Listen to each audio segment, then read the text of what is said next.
We are live 364 days a year. What are we doing here? If Dom turns at SummerSlam, I'm shaving my moustache off. I told you, if that happens, it's going. My lip is cold because of a stupid bet that I made with YouTube. Oh, good. Wrestle's better than Daniel Bryan. Bryan Daniels. Better than Okada. How do you not get 50 after Monday Night Raw? What is going on, everybody? We are back once again with another edition of Wrestling Republic's daily broadcast. It is Tuesday, August the 26th. I'm going to be breaking down Monday Night Raw. You know I love the Tuesday show, and I can't wait. We've got a sick crew riding with us. First and foremost, let me send this one to the DMV. The Tuesday night... Oh, no. Shad's not here. No. Let me send this one over across the pond to England to Mickey's best pal. Oh, shoot. We don't have Jordy either. The guy that did the take it to the table guy, Chaos. He did the theme. Oh, nope. He's not. No. Shoot. We do have, not from St. Louis, but we've got Big Arch in the building. What's going on? Happy Tuesday, my friend. Yeah, I'm back finally. That was an intro I was not expecting, but no, I'm really happy to be back. Yeah, it looks like we're rocking a two-man today, so I'm excited. Hopefully it's not too chaotic. Sorry, Ben. But yeah, let's get into it. Excited to talk about Monday Night Raw. Absolutely, Monday Night Raw. No doubt about it. We've got Happy Taco Tuesday from Fernando Zayas. Absolutely. I'm going to Championship Wrestling or United Championship Wrestling over at the Irvine Spectrum today in SoCal. So that's going to be a fun one. And it's actually Taco Tuesday at the Taqueria right next door to the venue. So I've got plans.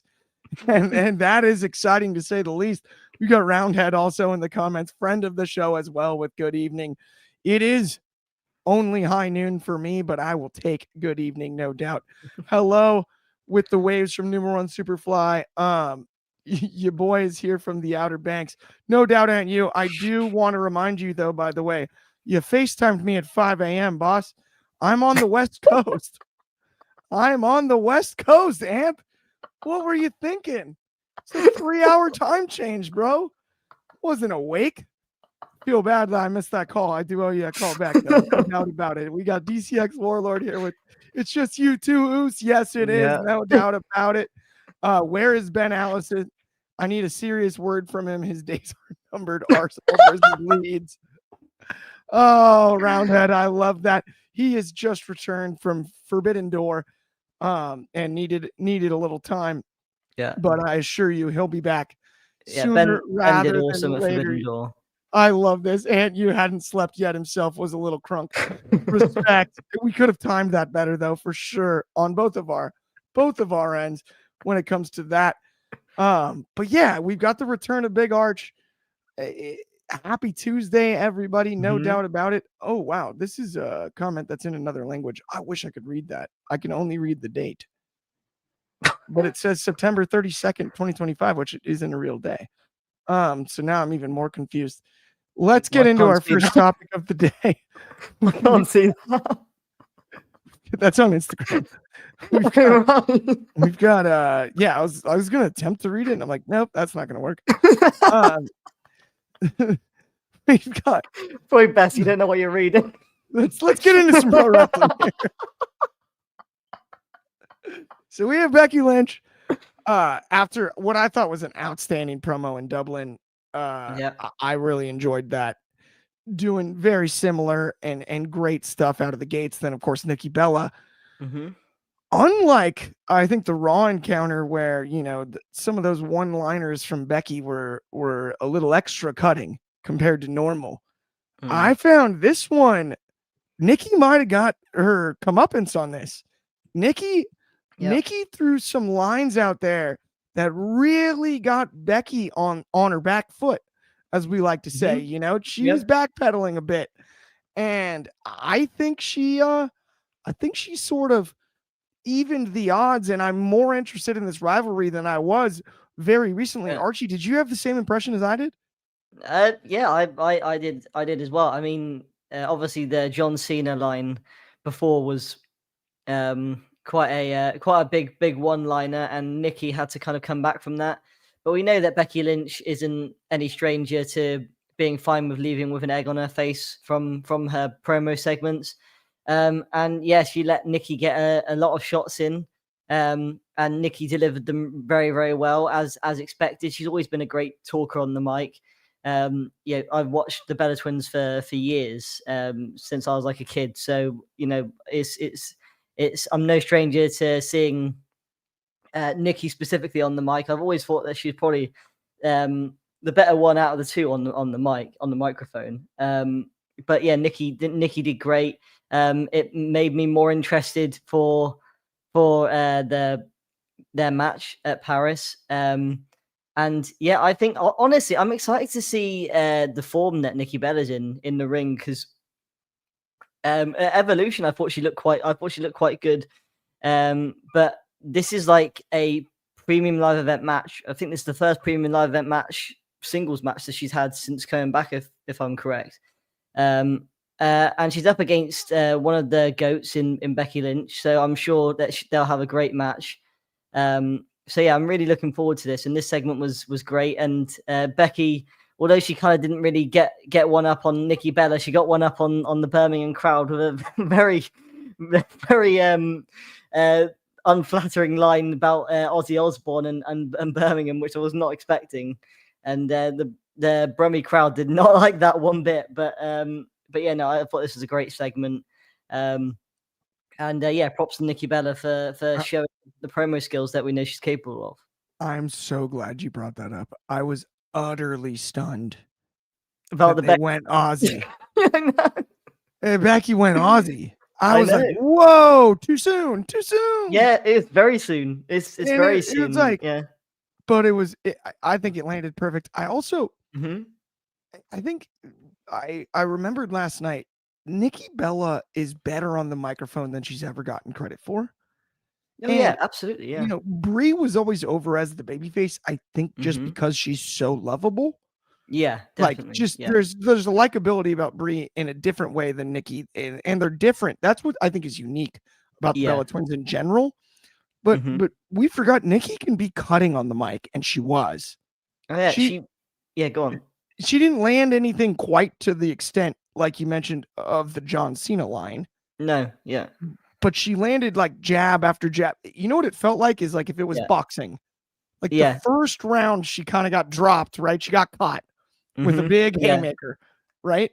But then over the next few rounds here, Nikki's She sort of landed more hits. jabbed Yeah. back, right? Yeah, She's that's jabbed right, yeah. back and sort of Got Becky on the you know, ropes. Yeah. fought her way back into this story. And I think it's Yeah. really impressive.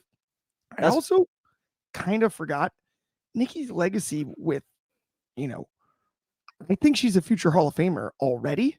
You Mhm. add the IC title to that. If she were to beat Becky, that's Yeah. bigger than I actually quantified when the rivalry started, because we were Yeah. looking at the Liv thing and then it became Becky. This, to me, in a weird way, might actually be more important than Liv Yeah. and Becky. To her legacy. Yeah. Yeah. No, I completely agree. I mean, from Oh yeah. from By the the way, one, Roundhead, she is already Hall of Famer officially. Thank you, yeah, Roundhead. no, Sorry I about was, that. yeah, but what Pardon me. yeah, but no, I agree that this would definitely add to her legacy. But one thing I did actually love about this segment is that Nikki brought up like how decorated she is already, which I don't think was really brought up too much in this, or not enough in this rivalry. And I love that she's kind of hitting back and kind of and holding her own in that sense. And she's always been great with intensity and delivering lines of intensity on the mic. But kind of holding her own against Becky Lynch and saying, like, you know, hang on, you made all these historic moments, but you wouldn't have even had all these historic moments if I didn't pave the way beforehand and didn't kind of go through the rough parts of the women's division or women's wrestling in WWE.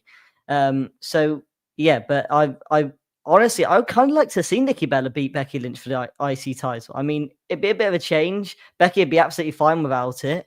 And yeah, it's fresh seeing this Nikki Bella in the ring, because we've seen we've seen Nikki Bella we've seen her in the same kind of spots when she's returned. Same with Brie, but now she's sort of giving back more to the talent, and she's also combining giving back to the talent more with having some of these dream rivalries, like with Becky Lynch, for example. So I'd love to see her win the Intercontinental title and kind of continue that, and maybe face someone like Jordan Grace in a nice rivalry. Oh, I would have no issue with that. Yeah, or I like maybe that. yeah, or maybe facing people like Ivy Nile. I don't know if Ivy Nile's injured, or I can't remember if she's injured or not, but she can definitely she's that much of a big name that she can elevate talent while Becky can go into the main event scene. So I'd quite like to see Nikki Bella win the Intercontinental title. To be honest. I think so too. I think it'd be really, really cool. And I think it's just another stamp on her career. And she deserves more accolades than we've given her. Let's move on to our next segment here, though, and let's stick in the women's division, because I found this interesting. And I'm not trying to, shout out our boss, the boss man himself, Ben Allison here. But Rhea beats Roxanne wasn't the Rhea Ripley headline from last night. Yes, that match was outstanding, but Ripley's encounters with Io Sky, as well as the Kabuki Warriors, to me was where this conversation point was at. Yes, I enjoyed the match. I understand that it's a little bit like a mesh glove or mesh shorts, right? Like everything's weaved together. Yeah. A lot of storylines going on.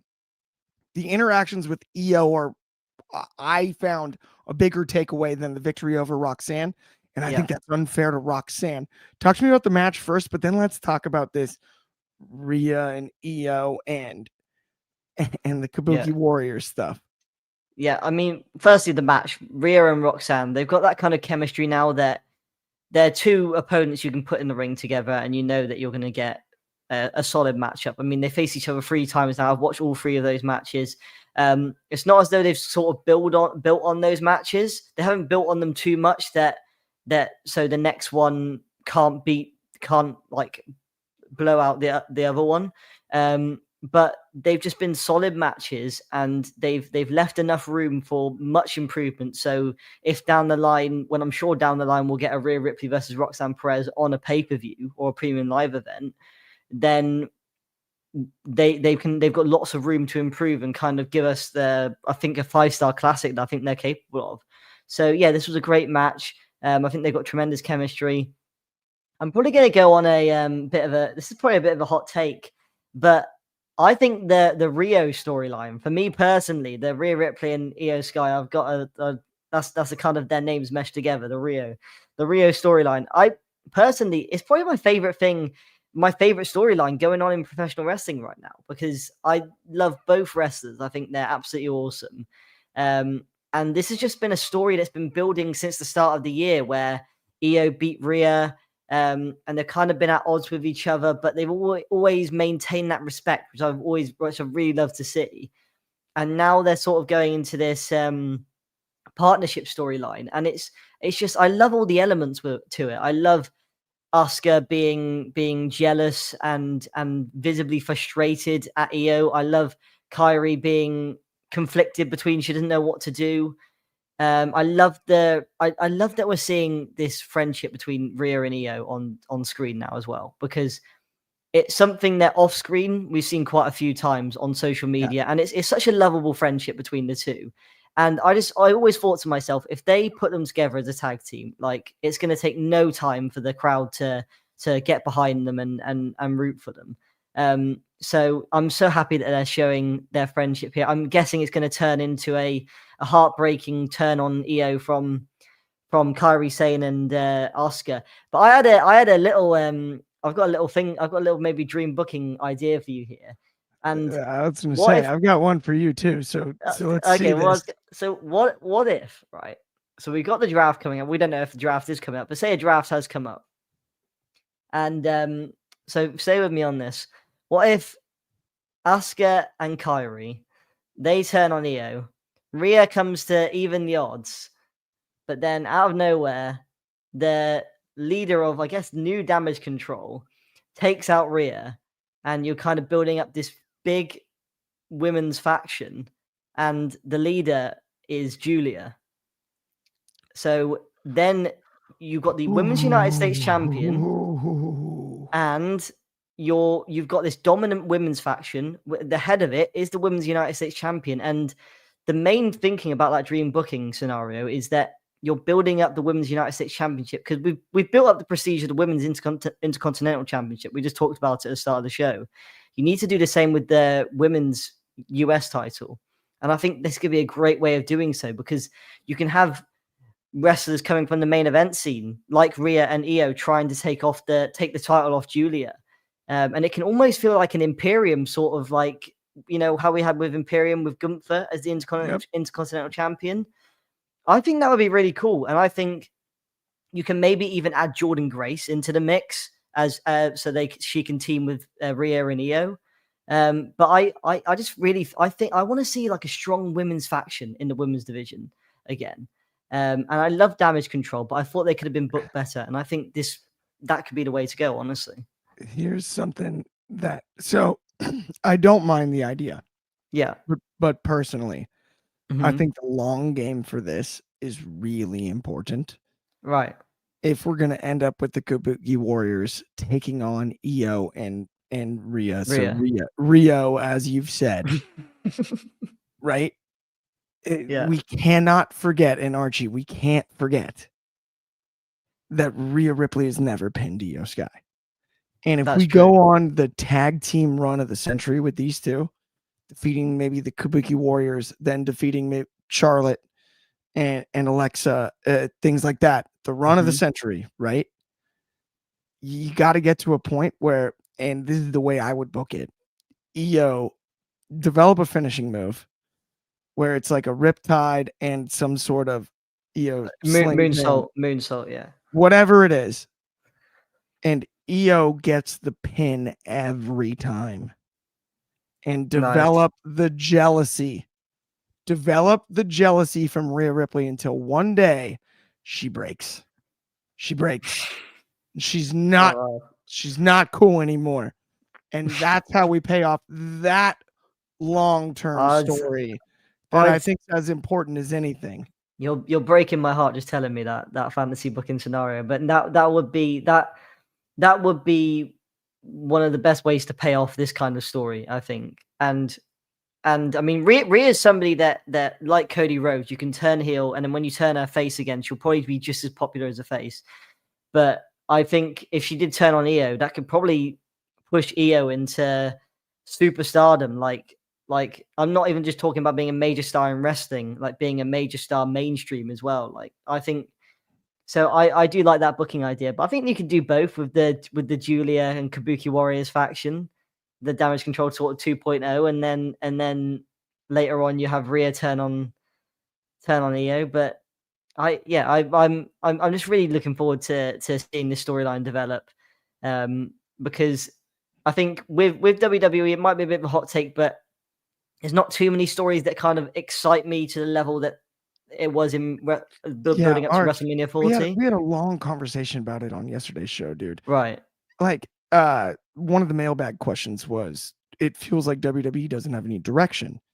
And I explained, I'm like, look, between the Bloodline and the Cody thing, you can't reformulate that all the time. No, both of those took nearly a decade worth of stuff for it to be right. Yeah. Both sides, Roman Reigns and Cody Rhodes, right? Absolutely. Took like a decade each, essentially. That's true. To get to that stage where it mattered that much. And I said this last year, and I didn't actually mean it negatively. I just said it's going to be really interesting when the story's finished, that goes away. Yeah. And same thing with the Bloodline side. Right? We have the original tribal chief with no tribe. Yeah. He's wearing the same gear, but it's nostalgia gear. We all know that. We're all smarter than that, right? Yeah. Roman Reigns is the man. Don't get me wrong. We'll talk about him later. But at the same time, like you can't, it's hard to make it feel that organic like it did. And once those stories get told, getting new ones is difficult too. It's gonna take time. It's gonna take time. Right. And So I don't think it's necessarily they don't have direction. I think it's also we're at the start of the game again. No, Right? yeah, absolutely. I mean, you're on level 2 now, aren't you? This is a whole new level, and I think honestly, I think this storyline, it can be their next. I'm not saying it'd be as good as the Bloodline story, but it can be their next Bloodline story in terms of all the buzzword cinema being thrown around again and everything like that when it comes to big moments, and you have Rhea turning on Io and the Kabuki Warriors turning on Io, and you can have all those big moments. And I think if they book it right, this could definitely be their next installment or their next kind of version of the Bloodline story, I guess. Absolutely. Let's keep it rolling though, because I forgot we've got extra topics today, my friend, and you and I can talk about them all forever. Yeah. But we've got Bayley going even wilder, and not quite Deontay Wilder yet. I like this. She's not Bayley Dose straps just yet. But the level of delusion is there, and her character work, I think, is good. This is the bag we should have been pulling from with Bayley when she was in Damage Control. Oh, yeah. Psychotic. All day long. You mentioned Damage Control earlier. This is the bag we should have been pulling from, because we know she's capable of it too. I enjoyed this. Tell me how much you did. I absolutely love this, because this is something that, the thing is, when this is portrayed as Bayley sort of going crazy, right? But this is something that I think a lot of people would probably relate to, and in terms of it's a very natural human thing to have different opinions and different kind of voices in your head about what you should do about a certain situation, or say if someone's mad at you or something, or if you're weighing up getting a new job opportunity or something like that. You always have these kind of different voices in your head weighing up these different options, giving you the positives, giving you the negatives. It's exactly what's happening with Bayley here. It's just WWE and Bayley are presenting this in a fantastic way.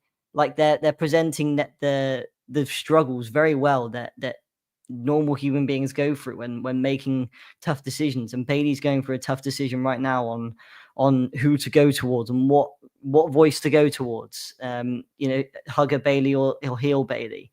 I just absolutely love this, and I think Bayley needed a new direction, and this is exactly what we needed. And we were talking about Bayley going to AEW and everything like that, but honestly, if they keep going with this direction, I'm really excited to see what is in store for Bayley. You know what I dig the most about this with Bayley is we're unsure. Yeah. Like, it could be anything. We've got these comments here. Good to see hugging Bayley again. And could Bayley have a 3 split personality character? Normal Bayley, hugger Bayley, and heel Bayley, a la Mick Foley, maybe. What I love that Bayley's been doing right now, though, is she's basically said, but wait, what about me? Yeah. I'm a 4 horsewoman without ever uttering the phrase. And she's done it over a few weeks. And that is so smart. Yeah. The way she's done that, whoa. Did you forget? Yeah. Did you forget who I was? And it's landing for sure, Archie, really quickly. Let's go ahead and take a quick short break to pay some bills. Let's talk about the coffee over at Barista Coffee. Barista, small batch, organic coffee created through excellence, authenticity, and unforgettable moments. Head to baristacoffee.com. Get your orders in early. It's going to run out. It's small batch. You can see it in the graphic. Get your coffee, get your hats, get your visors. Check it out. It's all really high quality products, and we assure you, you will love it. But while you are up and doing favors, do me another one and go check out Wrestling Republic's undercard. If you didn't see us break down Heatwave NXT from Sunday on Off the Air yesterday, it's over on undercard, also sold separately. You're going to see Grappling for Position. You're going to see tons of great content. If you enjoy our main page, please do follow our second page as well, because all the short form clips, all the extra stuff you'd like is there, and you will love it. I promise. But we have more to talk about on today's show. Me and Arch do. There's no doubt about that. And one of them is we got AJ Styles and Finn Balor in On a random Monday. in not the United States No. or Japan. No. It wasn't either one. But it did happen. I mean, I don't know. We've got the IC title picture with Dom and everything involved, and Finn Balor's still, wearing a purple flag, hanging out the right side, only on the back, like whatever, like he's Snoop Dogg. I don't necessarily get that, but Styles Balor on a random Monday. Archie, what'd you think? Look, AJ Styles and Finn Balor, they've got inseparable chemistry.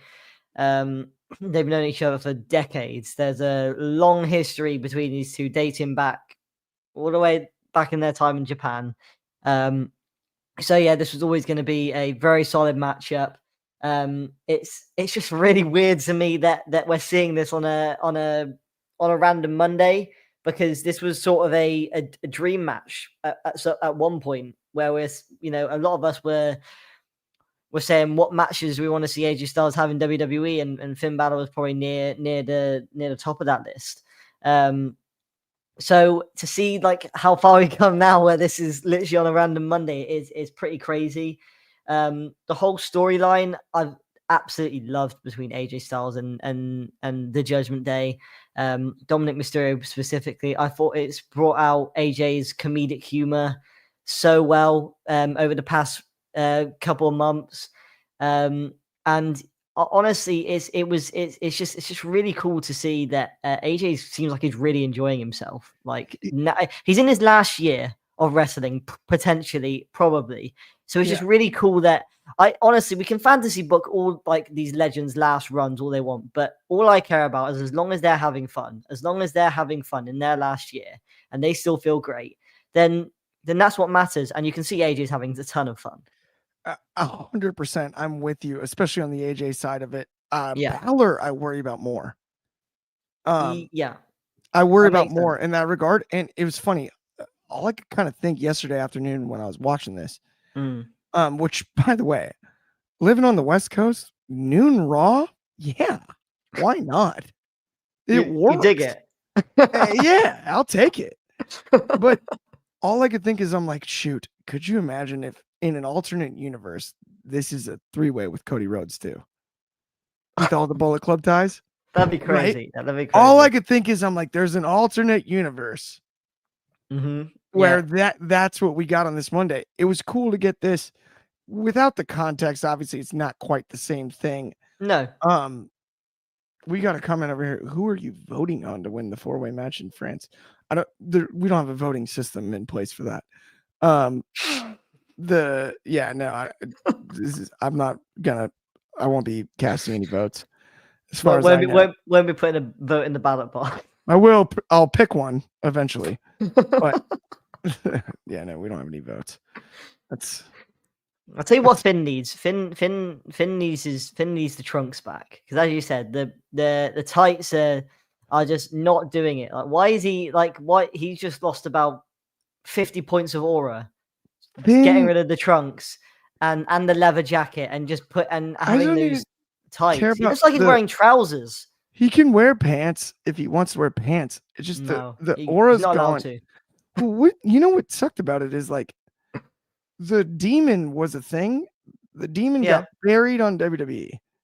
Then it got double buried doing a stuffed animal fight with Lyeska. It's like no, come on.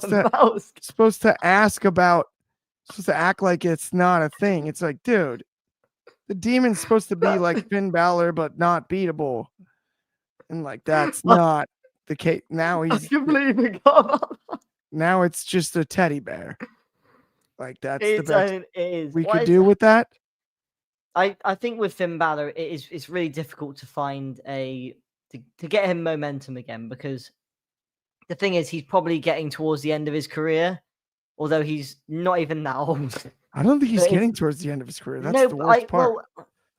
I guess it is the worst part, but then sometimes unfortunately, sometimes you're forced into, not through injuries, you're forced into going to the end of your career. That sometimes, like, if he doesn't see that there's much in there for wrestling for him anymore, then I'm worried that he's going to pack it up and think, I've earned enough money.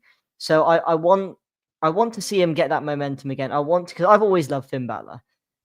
Like ever since I wasn't sorry the New Japan guys. I wouldn't watch him in New Japan. The first time I saw him was when he arrived in NXT. And just straight away he just caught my. That's Finn Balor in NXT. That's actually fascinating. I didn't realize that. That's the first time I saw Finn Balor, and he just caught my eye straight away because he's got that kind of presence about him.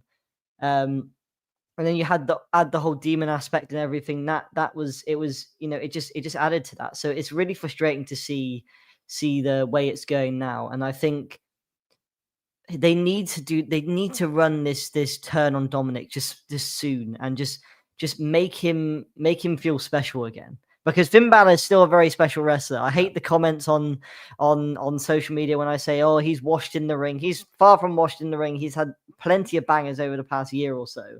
He just needs the right direction again. Okay, we have an interesting it's gonna be soon. Here, Arch. We've got Chris LeClaire with Judgment Day was 0-3 yesterday on Raw. That's true. How many times can we say that over the last 2 years? It's 100. That's true. It's like every week. They never win. Even when they were loaded roster-wise, you have Priest and Ripley. Yeah. They weren't winning matches. The Judgment Day's record, like period, is just ugly. No, it is. We talked about Damage Control, and I said this from the outset. Damage Control and Judgment Day were both mistakes. Some good came out of Judgment Day. One good came out of Damage Control, and that's Io Sky. But other than that, the only damage that was controlled was the damage to Bayley by the time they finally pulled the plug. And the only days that were judged are the days of how bad it was with Finn Balor at the lead post Edge, how bad it was with Edge at the lead with shadows in the ring, how bad it was when the entire group turned on him. And the amount of turnover, it's not the same thing. We just are using the name Judgment Day. Yeah.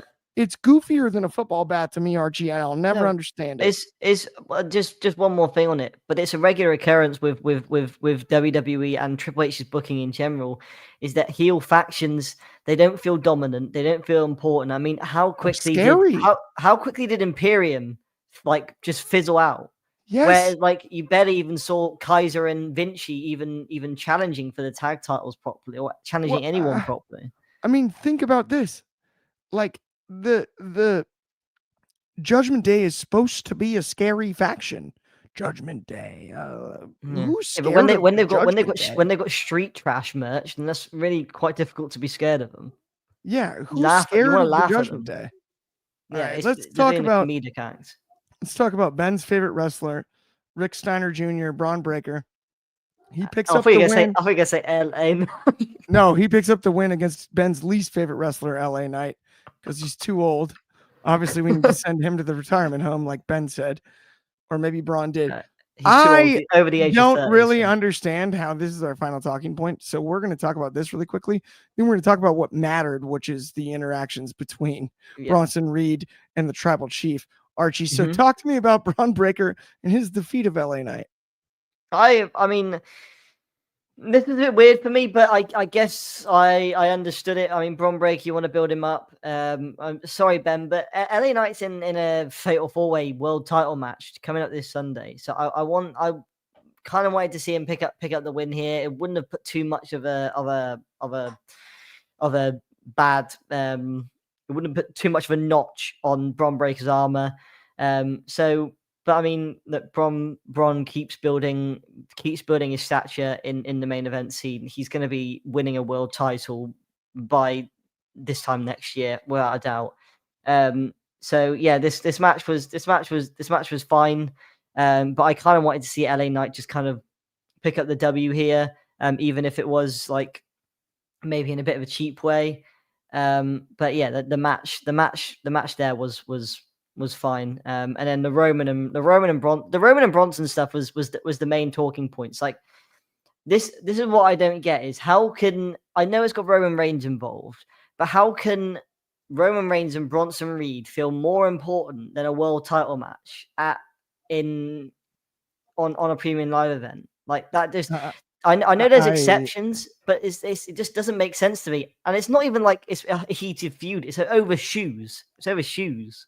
It's perfect. Roman is that good. The story is defined.